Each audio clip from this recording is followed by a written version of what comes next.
hope it turns out well for you, honey. I feel really bad for you. Josh, how can I help you tonight?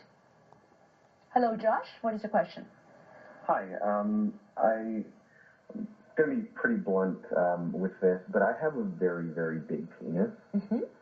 And it's incredibly, incredibly taboo. Like, you can't really talk to anyone about it because they think you're joking, and you can't really go online. Review and yeah. Yeah, because it's like, you try and look for these questions online, and everyone's like, what are you talking about? No way.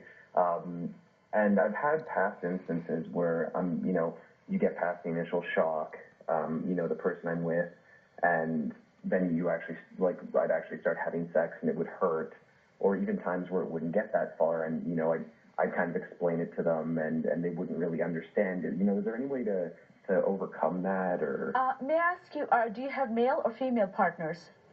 A bit of both. A bit of both, okay. You know what, one of the things, of course, obviously, when it happens, you can sort of, not joking, because, that's what you get outside, but you can also say, I have to warn you, I am fairly well endowed. I'm not joking, I'm not bragging, I am fairly well endowed, and has been a bit of an issue with some other partners. So I just kind of want to let you know, and these are some of the things that might help, and then you can make some suggestions.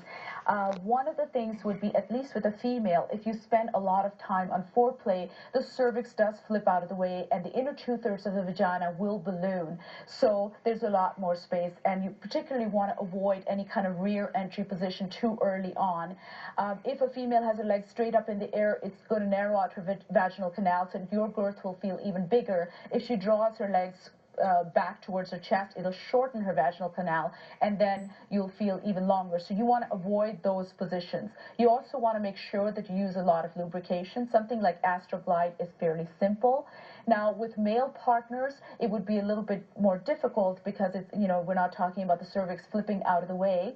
Are you able to, have you ever gone with someone where you tried something that worked, or has it always been an issue? It's kind of always been an issue. Like one of my ex-boyfriends, Jamie, had this joke that it was kind of like Donkey Kong. Like it was, that's, I don't know. Yeah, trying to make light of it. Now, I'm not sure. There are people who have done this. They have specifically gone with partners, and of course, if it's a one-night stand, it's a different thing, but if you are looking for a relationship, you certainly can't have that as a criteria. But there are men who have said that men who enjoy fisting are quite comfortable taking a fairly well-endowed penis.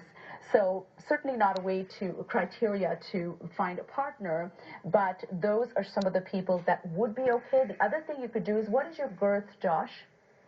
How many fingers, like 3 fingers, 4 fingers? I'd say maybe about 4.5. 4.5, okay. So what you can do is put on a glove, lubricate generously with anal lube, and before you enter a male partner, you want to take 1 finger, gently slip it in, leave it for 1 minute, pull it out. 2 fingers, 2 minutes, pull it out. 3 fingers, 3 minutes, pull it out. 4 fingers, 4 minutes, pull it out.